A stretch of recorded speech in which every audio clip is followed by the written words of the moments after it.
But if you're that ready, then why don't you just come up here and guest lecture for me today? All you got to do is follow the PowerPoint slides. You can do it, man. You can do it. All right. Let's see.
All right. All right. Let's go ahead and started back on chapter 5 today. You probably noticed, and I meant to tell you this on Tuesday, I forgot, but right after class, I posted a quiz, your first quiz of the semester, on Canvas. And so if you go to Canvas, you go to your Canvas homepage, scroll down the homepage, you'll see it here, quiz 1. It opened Tuesday, and it will close Saturday at midnight, I think, or 11:59 p.m. Now, there's only 5 questions, okay? So, and I think you get 20 minutes to take the quiz, but you can take the quiz up to 3 separate times with your highest grade counting. So if you take it the first time, screw up, take it again, second time, say you made a 4 out of 5, 180. Well, it'll show up as 100 points, although it doesn't count like your test as 100 points. So don't look at your grade, because on Canvas, and this is one thing I wanted to remind you of, on Canvas, I don't have a way to weight using the scheme that I'm using. I can't weight your grades according to the syllabus. Whereas, a test counts 26%, I think, and a quiz counts 4%, something like that, or 6%, whatever it is. So a quiz is going to count on Canvas as much as a test. So when you look at your average for the course, if you make 100 on a quiz and an 80 on a test, well, it's going to have your average as currently a 90. Well, remember, the quiz doesn't count as much as a test, so your averages are going to be off. So if you do really good on the quizzes and not quite so good on the test, your average is probably going to show higher than it actually is. Now, I can go over and show you how to calculate your grade a little bit later in the semester if you want to, based on the percentages, but essentially you just take each test grade multiplied by the appropriate percentage. If it's, I think it's 26, so 0.26, plus test 2 times 0.26, the quiz is, just add everything together, and then finally you've got your attendance and participation grade, which I think is 4%, which I'm assuming everybody's going to get all 4 points for that, so you just add plus 4, and that's what your grade would be. Okay, so that's it for the grades. Now, your quiz. I've had some questions from quite a few people on a couple of the problems. Now, your quiz, as it says in the announcement, covers future value of a lump sum, future value of an annuity, both an ordinary annuity and an annuity due, and I think present value of a lump sum. Now, there are a couple of questions on there that, as you're reading through them, you're going to have to make some changes on your calculator. One has, I think, a guy making a deposit at the beginning of each month for so many years, and so that's the future value of an annuity due. So if you see the word beginning, automatically you're thinking annuity due. Also, if you see the word monthly or per month or whatever, think I need to change my calculators to 12 payments per year. And remember, if you change to 12 payments per year, you have to multiply the number of years times 12 as your end. but I just want to make you aware of that. I can, when the quiz closes, then I'll be happy to go through and work these problems for you, just to make sure everybody understands it. But I can't do it. I can't do it yet. But once it closes, then if you'll remind me on Tuesday, I'll go ahead and do it. Also, you're going to have another quiz related to Chapter 5. It's going to cover the entire chapter. It's probably going to be a 10-question quiz. And again, you should, if I remember to change it, you should get 3 opportunities for that also. The quizzes aren't meant to be punishment. They're not meant to be difficult. They're just meant to force you to practice with your financial calculator, to force you to look at the material before the test rolls around. Because the only way to get good with your financial calculator is simply to practice, work problems, work problems, work problems. I mean, there's no easy way around that. So you get frustrated, you make mistakes. I'd much rather you do that now than on test day. Okay, so you just have to work a lot of problems, and you have to work a lot of different problems, changing from 12 payments per year back to 1 payment per year, and changing to beginning of period payments from end of period payments. So there's really no easy way around it. Also, one other reminder, and this is an old announcement, I think, so this is not current. But if anybody's interested, and I know a couple of you have been attending, but the Financial Literacy Student Advisory Board is meeting today at 3:30, like we've been doing. But instead of the Career Center, we're meeting downstairs in the Financial Services Suite on the first floor. So that's just where the big blue television screen is, where my office is. So if you're interested in showing up, got a program coming up in 2 weeks. I'll be making a presentation along with the Director of Financial Aid, I believe, in Mason Hall, and I'll announce that. So if some of you want to show up for that, I'll probably try to figure out some way to motivate you to show up for that. All right, so I think that's it. Let's see. We talked about the quiz. We talked about finding your quiz on Canvas. Anything else? Any other questions before we jump back into Chapter 5? You're just happy to be here? I can tell. By the look on your faces, I can tell you're excited to be here today. Yeah, no, that's not true. All right, well, let's talk about Chapter 5. Maybe I can interest you at least in, or I can challenge you on some things. Okay, so this is where we left off talking about a perpetuity, the present value of perpetuity, and that was where I gave the scholarship example. And you don't use your financial calculator here. You're simply plugging in the numbers. And our next, okay, so there's an example. Okay, so we went through these. Okay, so here we go with an uneven or a mixed stream of cash flows. Now, we've talked about this already briefly when we were dealing with future value. And I said with future value, there's really no simple way to do it. With the future value of a mixed stream of cash flows, you simply have to calculate the future value of each cash flow one at a time. So I would suggest you're on a timeline, and you can just count off, okay, I need to take one cash flow forward 3 periods, the second cash flow forward 2 periods, whatever, and you add them all up. But with present value, the present value of a mixed stream, we do have a shortcut on our financial calculator that we can use that will make things a little bit easier for us. Now remember, a mixed stream of cash flows, that's simply more than one cash flow, but they're not even in dollar amount, so they don't fit the category of an annuity. And you can see an example here. We've got line. We have 3 cash flows: 400 occurring at time period 1, 300 at time period 2, and 250 at time period 3. And we're discounting these back to time period 0 at a 5% discount rate. Now again, you can do these one at a time if you want to. So we would take the first cash flow back 1 period to time period 0 at a 5% discount rate. It's going to equal $380.95. The second cash flow back 2 periods, and the third cash flow back 3 periods, using the present value of a lump sum technique. Add them together, and it'll equal a present value of $869.02. Okay, that's one method.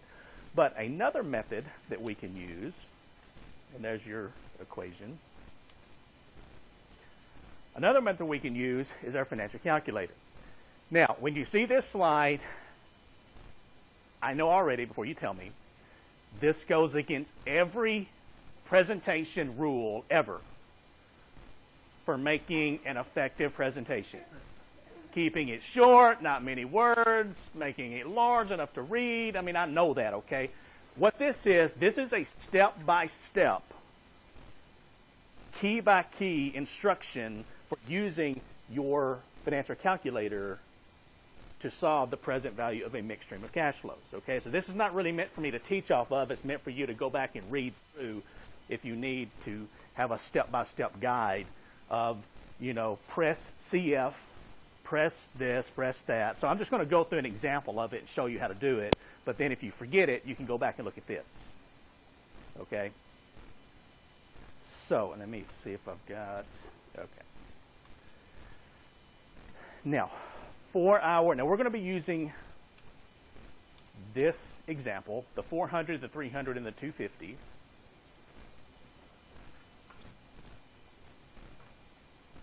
And what we're going to do, so this shows us our cash flows, is we're going to use our CF or our cash flow register. And the CF key is right here. Okay?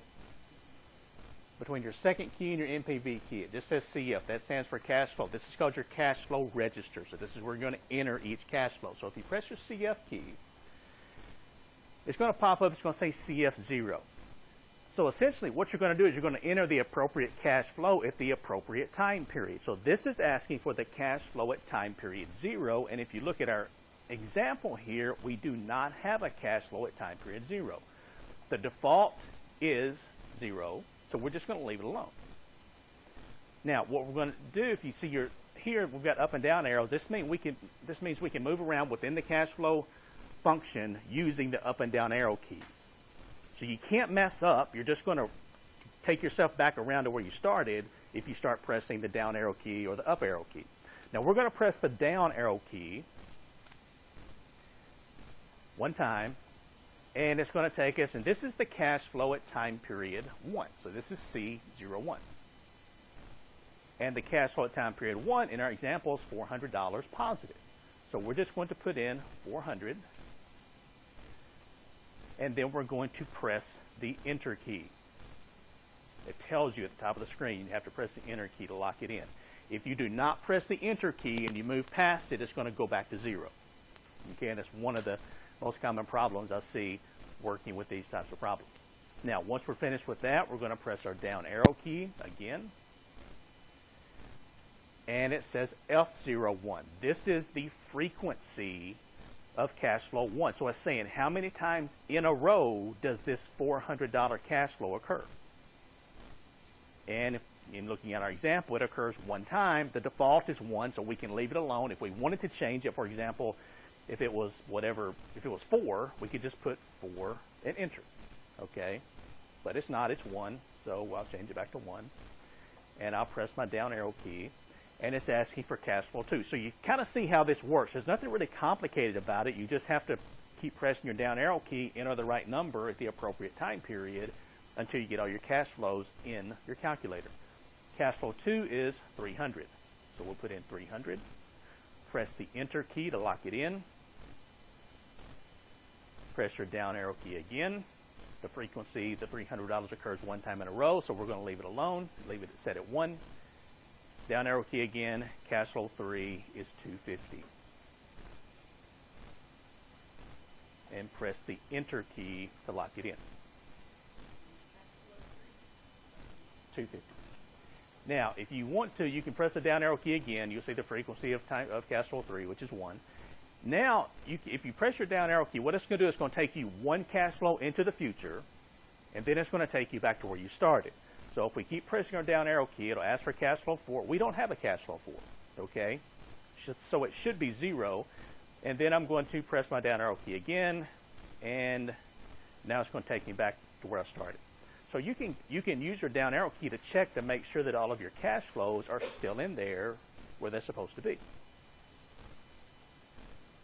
Now, one thing that I actually forgot to tell you to do when you first press your CF key, and we'll do this in a minute, don't do it right now.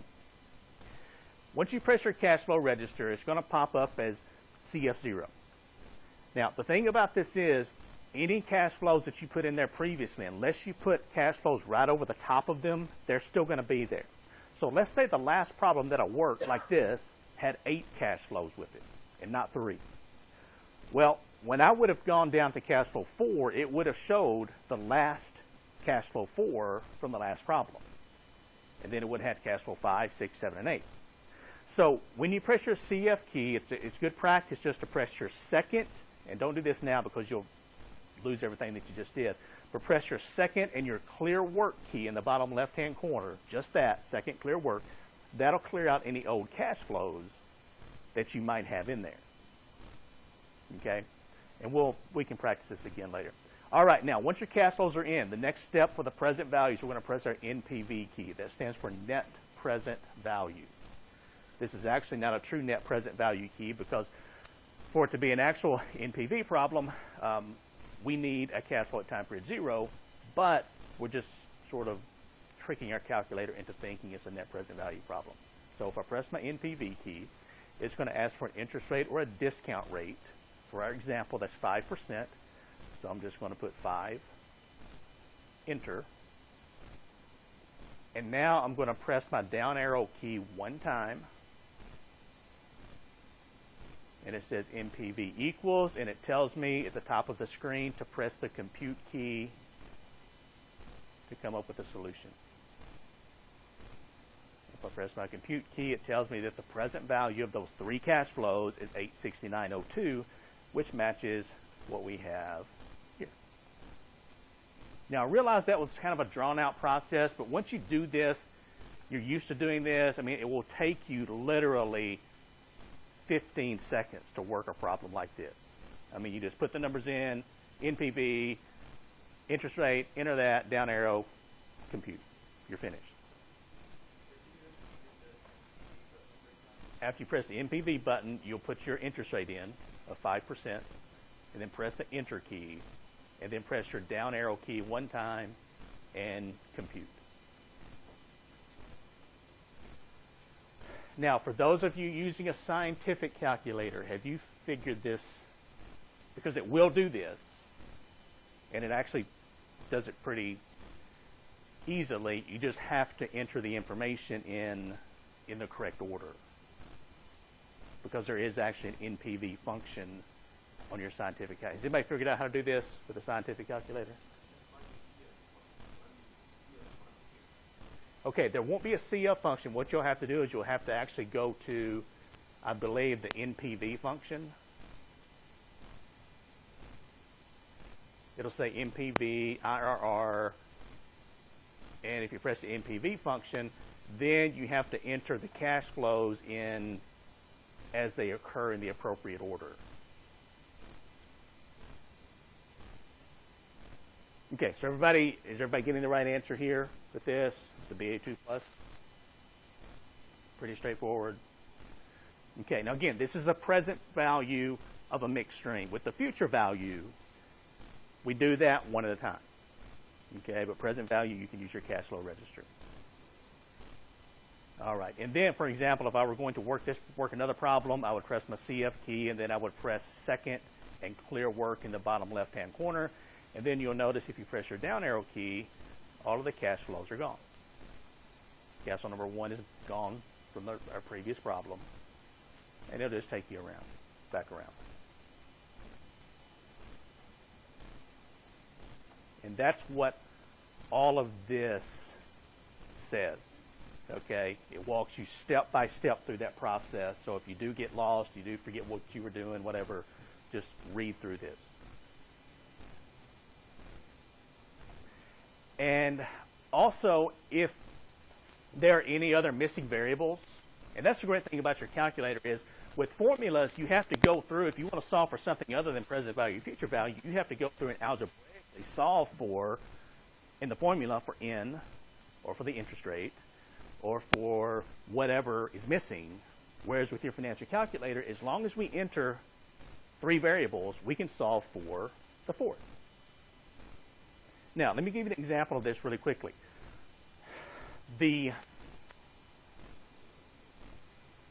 the cost of going to college example that we went through. For your children, we came up with about $80,000 per year. Okay? And so this is not going to be exactly correct because, of course, the $80,000, if it's increasing by 7% per year, which is what we use, then it would go up by 7% for the sophomore year and the junior year and senior year. But I'm just going to simplify this and say the total cost is $320,000. That's 80,000 times 4. Now, if we know that, we know the future value that we need, and we know the number of years that we have to accomplish that goal, then we can use this information to help us determine how much do we need to save per year or even per month to come up with $320,000 by the time your child turns 18. So let me give you an example of this really quickly.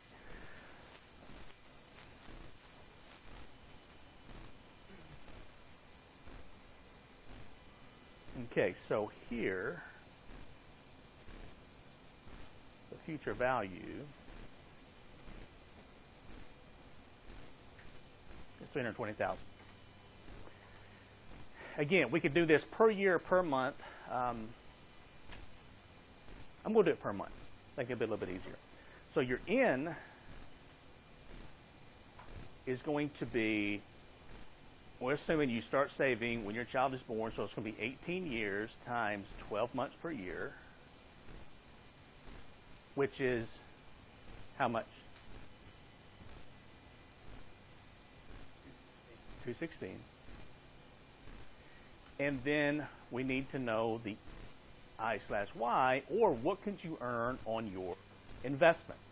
Now, for something like this, there's actually a plan set up. It's called a 529 plan. And what this is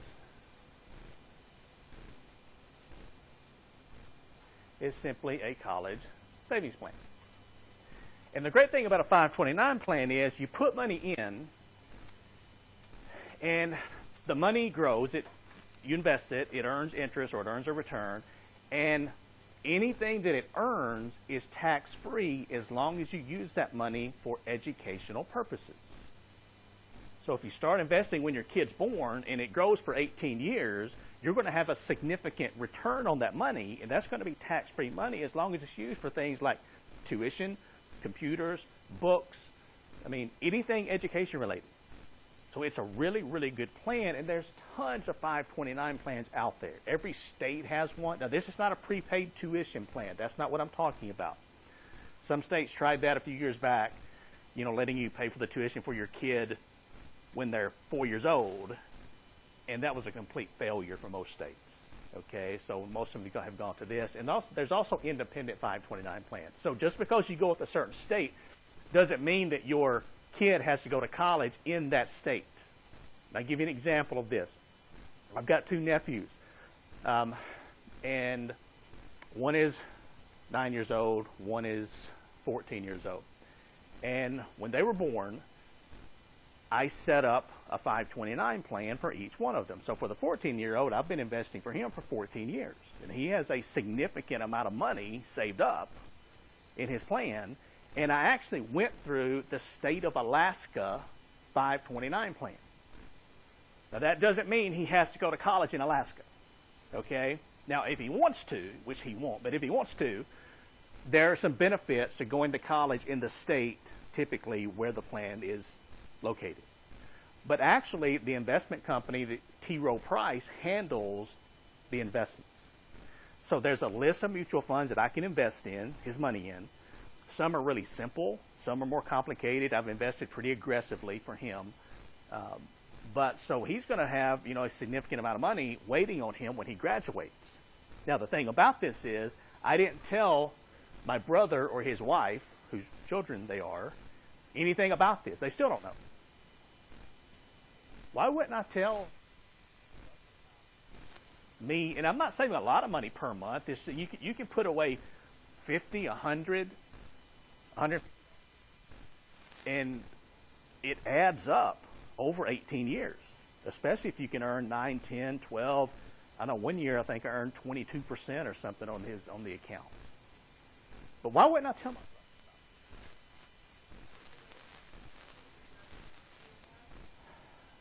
that could be one reason. But I mean, really, anything's better than nothing. Yeah, if I graduated from high school and somebody said, "Hey, here's $1," I'd be like, "Okay, that's more than I had." But why wouldn't I? Why? You know my brother. Who said that? Yeah, you know my brother. Okay, that's right. If I would have said, "Hey, I'm putting some money away for your kids to go to school," well, it would be less motivation for him to save for their college education. Now, I'm not saying he wouldn't do it. I'm just saying it would be less motivation. So this is just going to be on top of whatever, because I was on him, hey, if you started a 529 plan for the kids. And I remember he called me one day. I was in Walmart, in Murray, and I was walking down the aisle, phone rang, and my nephew, I think, was 4 years old at the time. I've been on for 4 years about this. Need to start a 529 plan. He called me and he said, "Hey, remember that 529 plan you mentioned?" Remember it? Well, I've been researching them. And I'm thinking, okay, that's a good first step. And I'm looking at 3 different plans, and one was a state of Ohio plan, one was a state of, I don't remember, 3 different states. And the thing about these plans is, depending on the year, certain states are simply better than others. And so if you do your research, at the time when I invested, the state of Alaska had the better benefits, the better returns. I mean, it was just a better plan overall. But I think he eventually went through the state of Ohio and is putting away money.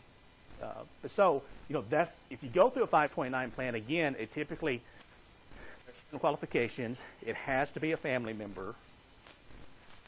I think that's correct, because I think I looked into doing that for somebody else, but they weren't a family member. They have to be a family member. The money grows tax-free unless it's not used for education. And it can also be used at a technical college. So it doesn't have to be a 4-year school. It can be a 2-year school, 2-year college. It can be a tech. So it can be used for any of those purposes. If you decide not to use it, for example, let's say my nephew or nephews decide not to go to college. Well, you can take it out, but you have to pay the taxes on anything that is earned. So if they decide not to go to college, I'm taking one hell of a vacation. Okay, yeah, I'll pay the taxes gladly, but then I'm taking the money and I'm going to Australia or somewhere. It's a really good idea, but currently I do not think you can. Yeah, it has to be used for education because it is set aside for education purposes.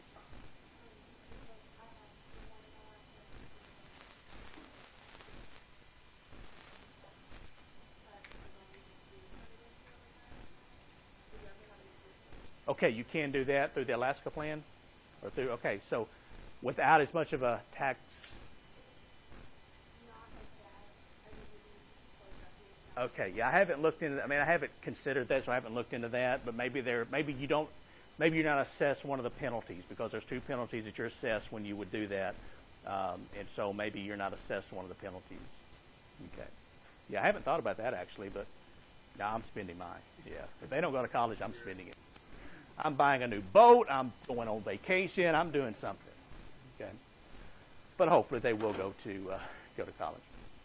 Okay, so the last thing we need to know is how much can you earn on this? And again, if you're doing this over 18 years, I'd say you invest aggressively, you should be able to earn 8, 9, 10, 11% on average. They do have really simple plans. For example, if your child is going to start to school in the year 2040, how far is that? That's about right. That's 25 years.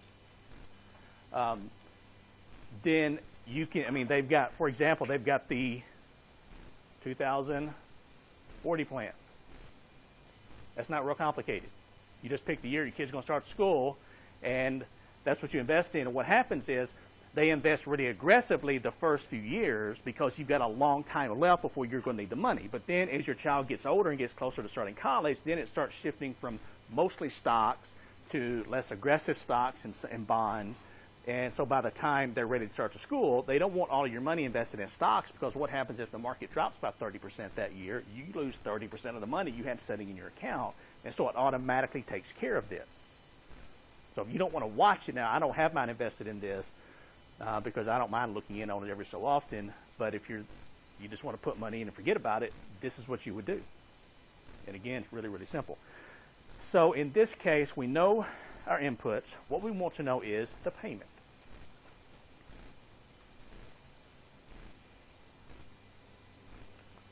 So if I bring, let's see, 320, 216, and 9. Okay, for some reason, I don't do this on purpose, but when I bring up my calculator, it will stay there with the PowerPoint presentation, but this disappears. There we go. Okay. Now I'm going to change to 12 payments per year.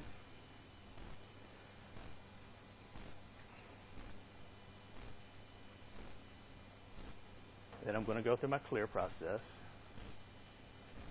So 320 is my N. What did I say? 216. No, wait a minute.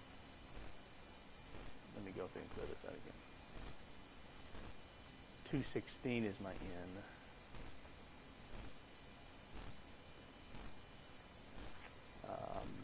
320,000 is the future value, and 9 is the interest per year compute payment.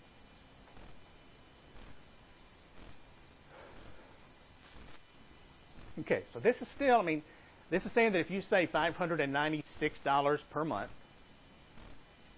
that you would have enough money saved up for your child to have their education completely paid for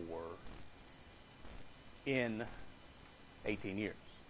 Now again, keep in mind, to be technically correct, if you keep saving while your child is, because we're talking about 18 years and you stop, but if you keep saving while they're 19 years old, 20 years old, while they're still in college, which you can still do, then we could change this number. We could add additional 4 years to it, although, again, that would be called an increasing annuity at that time. But this just gives us a rough idea of how much should I save. Now, you may look at this and say, wow, $600 per month, that's a lot of money to save for my child to go to college. But again, keep in mind, this doesn't include, for example, maybe the cost of college won't go up by an average of 7% per year. Maybe you'll earn 10% on your money instead of 9%.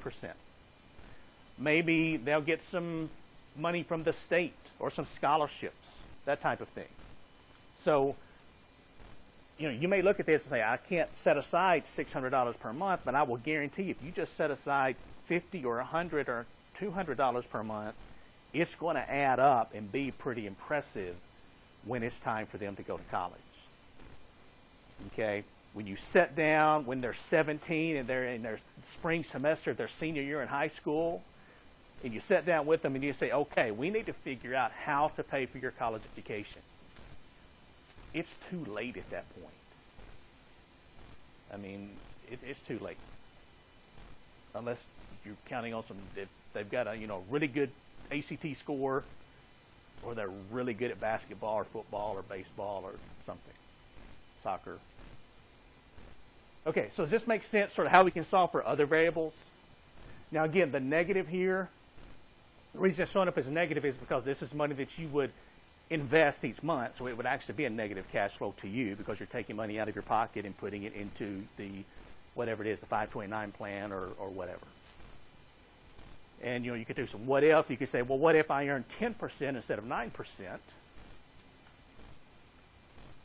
We could calculate the payment. It goes to 532. What if I don't need 320? What if I want 250,000 as a future value? Then it goes to 416 per month. What if I only say, for 10 years? Because getting started late, you may think it doesn't make much difference. But what if I only say for 10 years, and so I'll put in 120 total payments?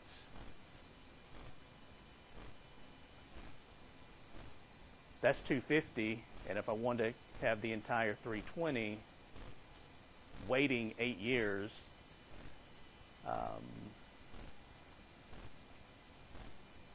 means you have to save a lot more money. So this is something you want to, and actually you have to have a child first, okay? It'd be nice if you could just go, okay, I'm going to have a kid one day, so I'm going to open the 529 plan right now on a non-existent child. Okay, you can't. They have to have a Social Security number before you can do that. just in case any of you are wondering. I like planning ahead, but you can't plan that far ahead. All right, so missing variables, this is one example. You can solve for other ones. Solve for missing interest rates.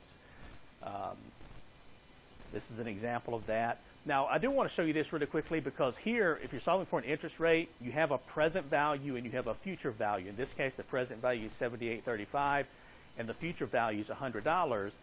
And you want to know what interest rate is going to cause the $78.35 to grow to $100 over 5 years. If you have a present value and a future value, one of them has to be entered as a negative number. If you don't, you're going to get an error 5 message on your calculator. And typically, the present value is what you want to enter as a negative number. You're putting in $78.35 today. You're taking it out of your pocket, putting it in. That's a negative cash flow to you. In 5 years, you're going to have $100. What return do you have to earn for that to happen? And so these are your inputs here for this. Notice the present value is negative. Here's the future value. Here's our n. And we're solving, in this case, for the I/Y, the growth rate. And if you compute I/Y, it should equal 5%. And here's a really quick example. Now, remember, we changed to 12 payments per year. So this is not a monthly problem, so I'm going to change back. And then if I go through the clear process and put in $78.35, I'm going to make it negative here. And that is my present value. 100 is my future value. 5 in compute I/Y. So if I earn 5% on my money, it will cause the $78.35 to grow to be worth $100 in 5 years. What? One payment per year. Is everybody coming up with the right answer? And you can do this for other types of problems also. We could solve for, how many months would it take investing so much per year to come up with a certain dollar amount? If you're saving for a boat, you're saving for a house, you're saving for whatever. I mean, there's all types of options, and this walks you through that process. So there's just really, really lots of different things you can do. Okay, we're going to switch gears just a little bit here. We're going to talk for a minute about semi-annual compounding versus annual compounding. Annual compounding, of course, that means that interest earns interest. Interest is compounded one time per year. And up to this point, in all of our examples, we've assumed annual compounding, and the reason is it's simply easier to work with. So that's a good place to start. But in the real world, oftentimes, either loans or deposit accounts have more frequent than annual compounding. Some compound interest semi-annually, some compound interest quarterly, some compound interest monthly or daily. So we have to be able to adjust for more frequent than annual compounding. And so this gives you a couple of, this is annual versus semi-annual, which is compounded 2 times per year. Now, it says here that the future value of a lump sum will be larger if we compound more often, holding the stated interest rate or rate of return constant. And why is this? And actually, the answer is right here. But the more frequent the compounding, everything else held constant, the more interest is compounded with each period. So if we have semi-annual compounding, interest is added to the account every 6 months. And so you've got just a little bit of interest added after 6 months. That earns interest for the first year to 12 months, and then you just keep going. And so more interest is added the more frequent the compounding. So if you're looking at 2 different problems, or 2 different possibilities, 2 different accounts maybe, one compounds interest annually, the other compounds interest quarterly, you want to take the deposit account that compounds interest as frequently as possible, everything else equal. Now, if you're looking at 2 loan accounts, 2 loans, you want to take the loan that compounds interest less frequently because that means you pay less interest. So more frequent compounding is good for depositing. Less frequent compounding is good for when you're borrowing money. Okay? And if you're faced with this, which you will see some practice problems and some test problems with this, we've got another letter here, notation. That's the letter M. And M represents the number of compounding periods per year. So if we have annual compounding, M equals 1. If we have semi-annual compounding, M equals 2. If we have daily compounding, M equals 365. And what we're going to do is we're going to leave our calculator set to 1 payment per year, but we're going to make changes to our inputs manually and then just enter those into our calculator. So we're going to divide the interest rate by the number of compounding periods per year, and we're going to multiply N by the number of compounding periods per year. Make those changes, and then just work the problem just like we have been. Okay, and solve for the present value or the future value. And here's an example of this. Present value of $1,000, N of 5, interest per year of 10%, and it wants to know what is the future value assuming semi-annual and quarterly compounding. Well, these would be the inputs. These are the changes that we're going to make for semi-annual. The present value of $1,000, it doesn't change. It's not affected. So we would just put in present value of 1,000. In the number of compounding periods is not 5 years anymore, but it's 5 times 2, which is 10 6-month periods. And then the interest that you earn per period is not 10%, excuse me, it's not 5%, no, 10% any longer. It's 10 divided by 2, which is 5% every 6 months. And so if we compute the future value, you'll come up, I don't know what the answer is here, but I can work through it real quick.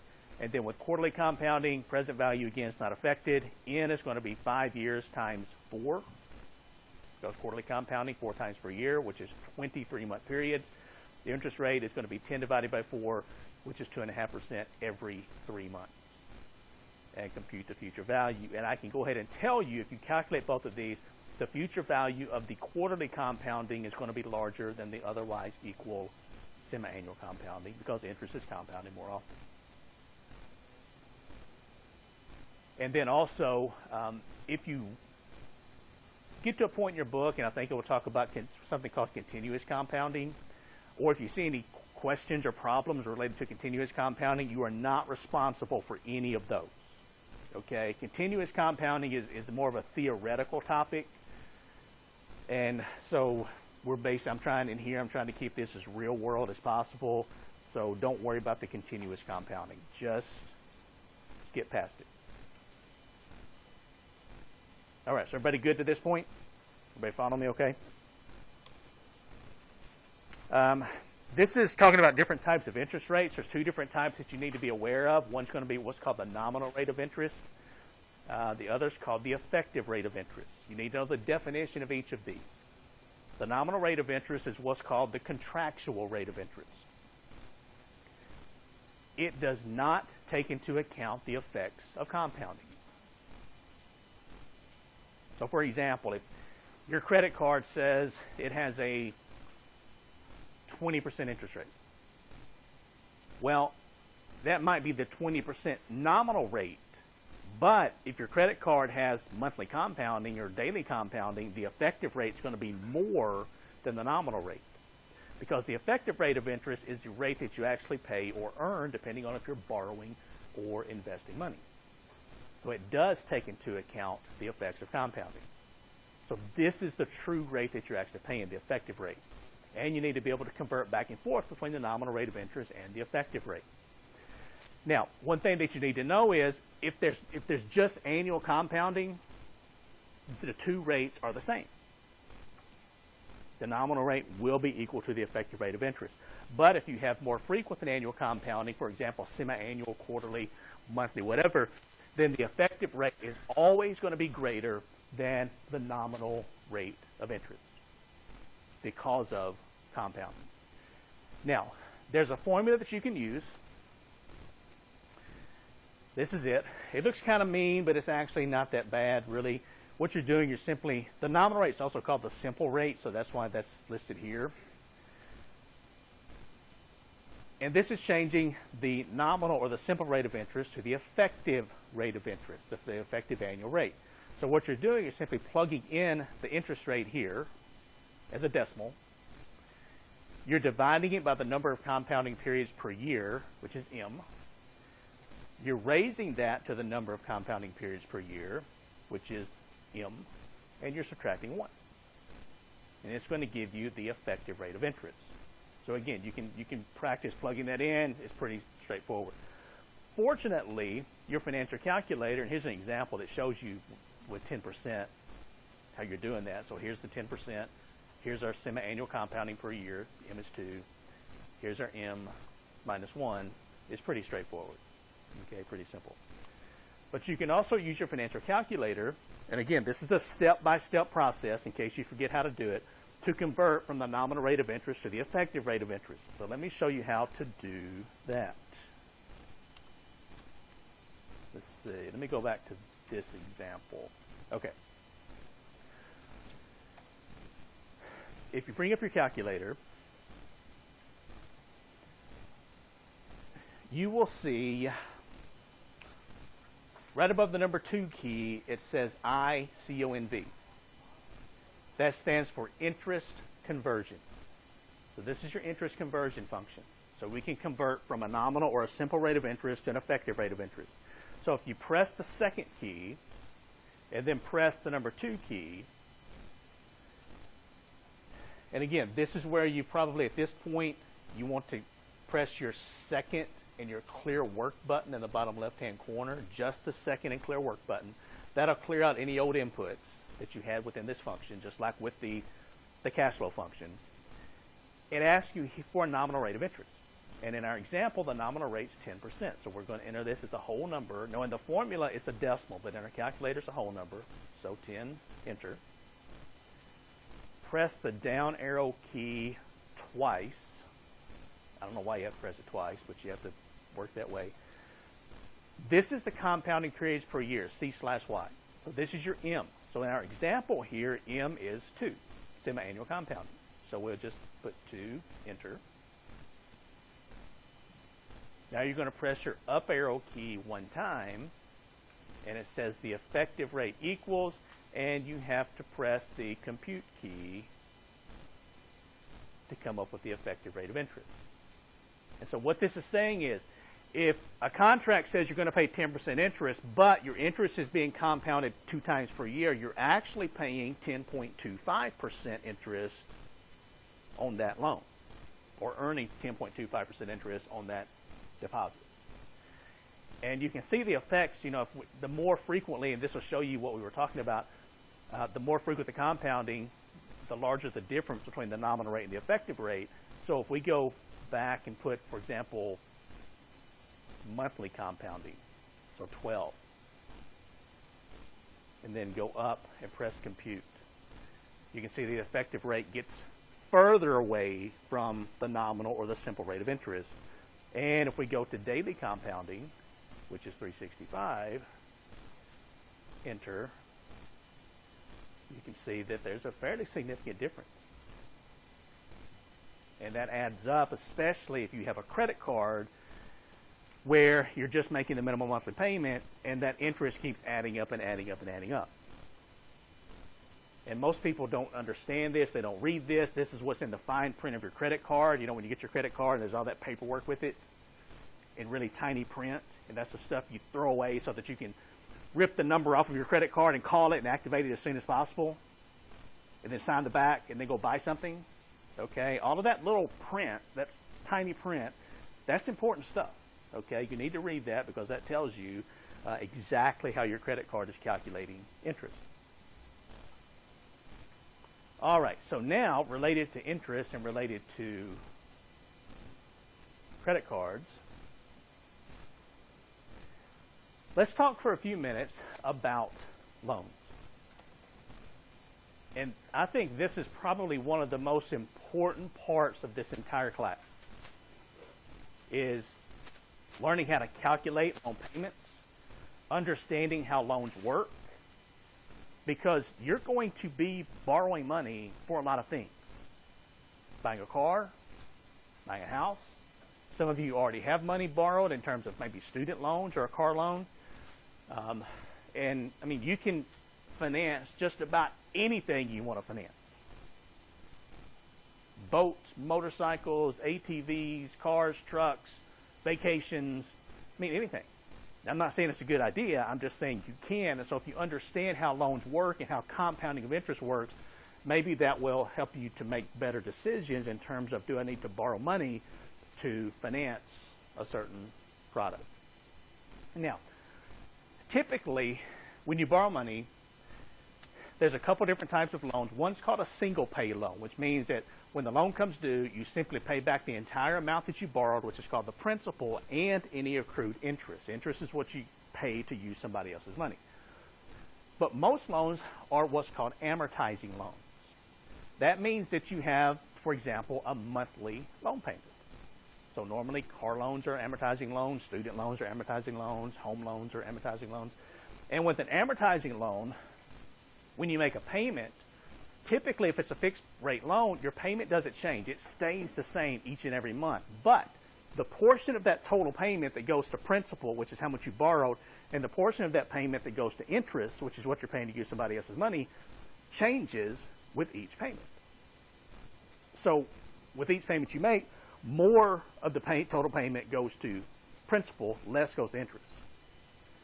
But this is a slow process because that's what you want. You want most of your payment going to principal because that's paying off your loan. But it's a slow process, and a lot of people don't understand this, and so they just keep their loan outstanding for as long as possible instead of trying to get it paid off, which means they're paying a lot more interest.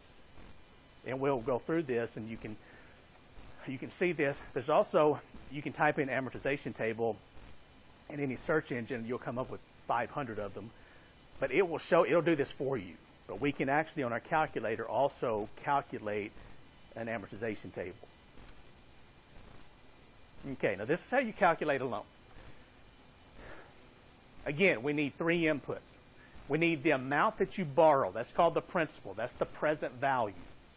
We need to know the interest rate. That's what you're paying to whoever you're borrowing the money from. And we need to know the number of loan payments, which is our N. And in this case, we're going to be solving for the payment.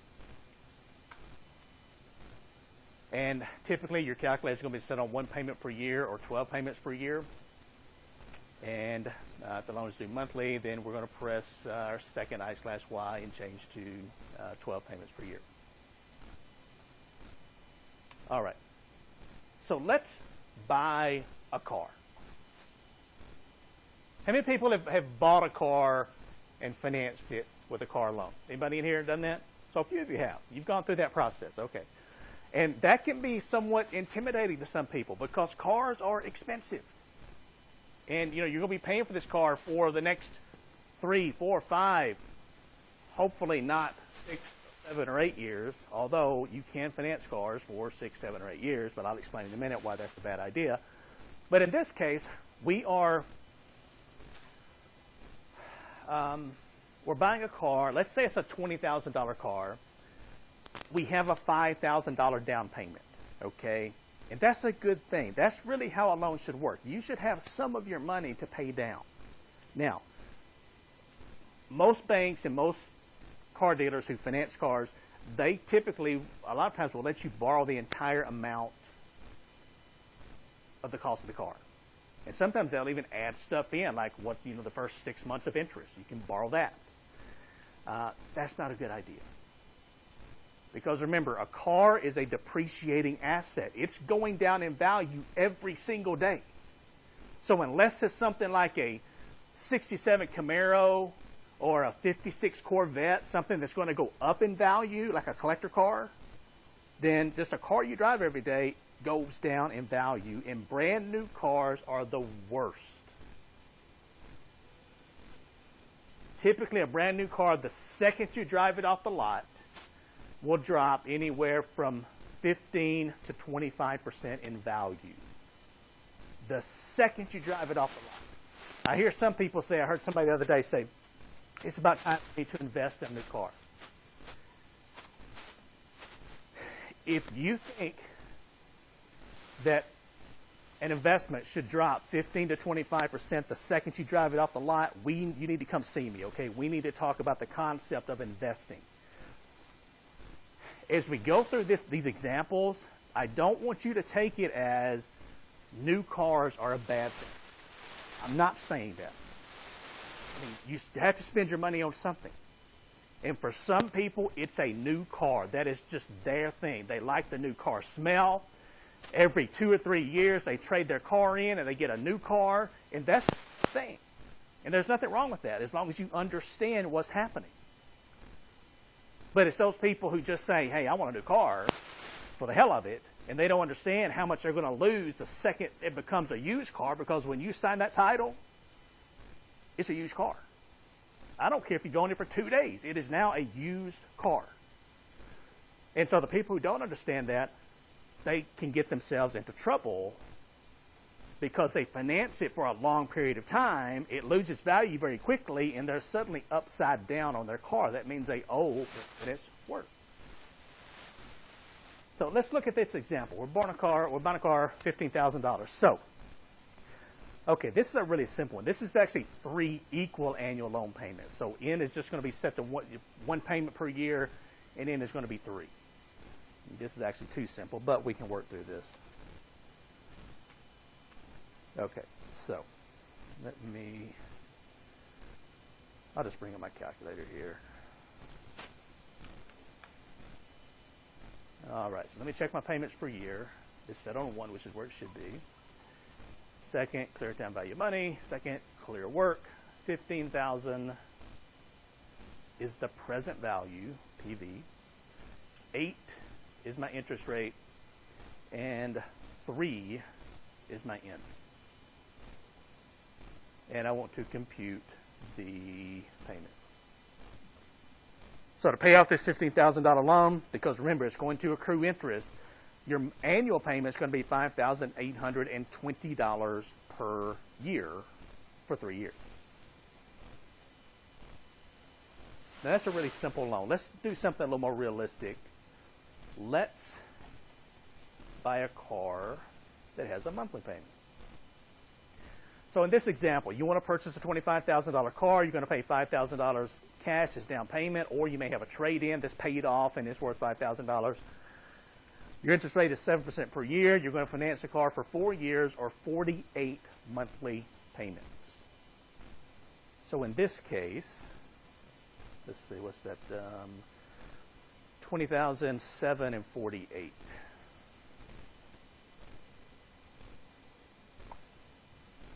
All right. Here it is. So we need to know the present value, which is the amount borrowed. So you can go borrow 20,000 in 12 times 4 years, 48, and your interest rate is 7%. And remember, your payments for year 12. And we're looking for the payment amount.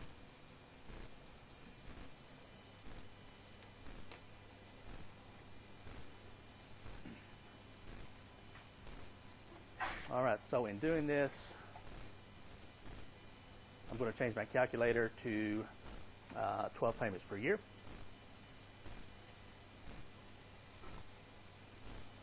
And then I'm going to go through the clear process.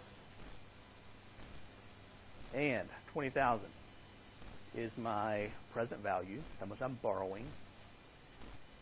48 is in, and 7 is the interest rate, and I want to compute the payment amount. And so this is the $478.92 per month. This is what's called the P&I, the principal and interest. And you're looking at this, and I mean, that, you know, you're thinking, okay, that's a $25,000 car. I'm paying $5,000 down. I'm borrowing $20,000, but my car payment's still $478.92 per month, every month for 48 months. Now, again, I'll say it, cars are expensive. Okay? Believe me, I know. I've got two kids that have cars, and then what my wife and I own 5 cars. I know cars are expensive. Okay? I sold a lot of cars.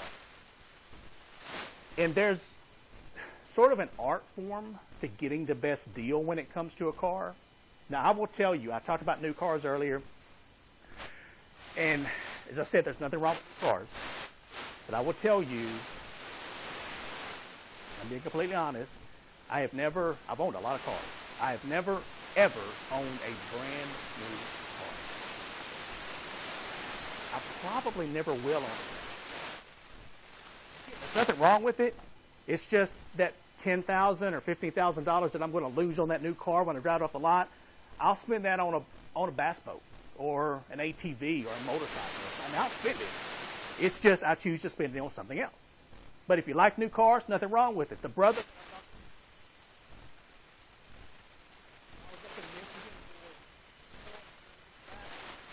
When I missed class, he called me at a visitor center.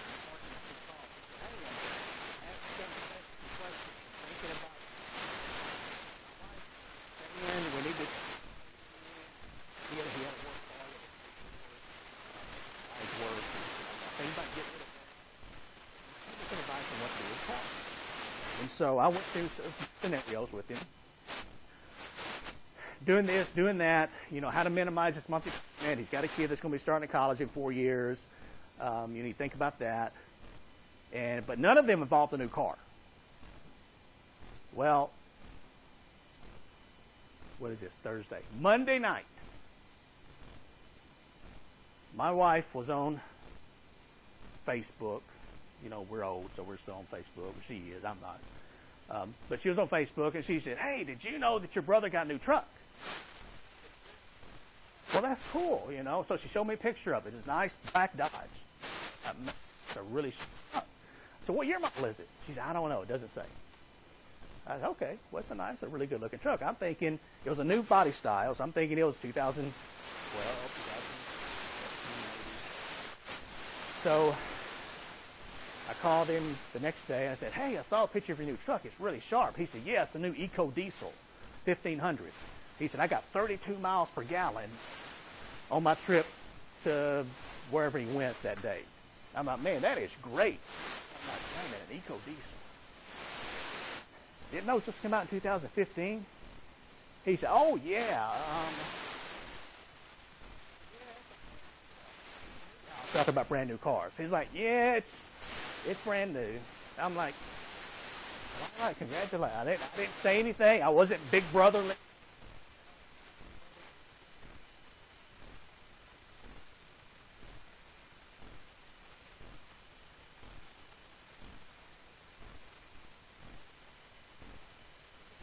For example, you go in to buy a car,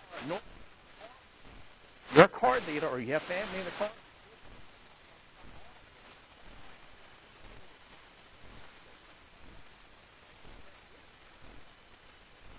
So you walk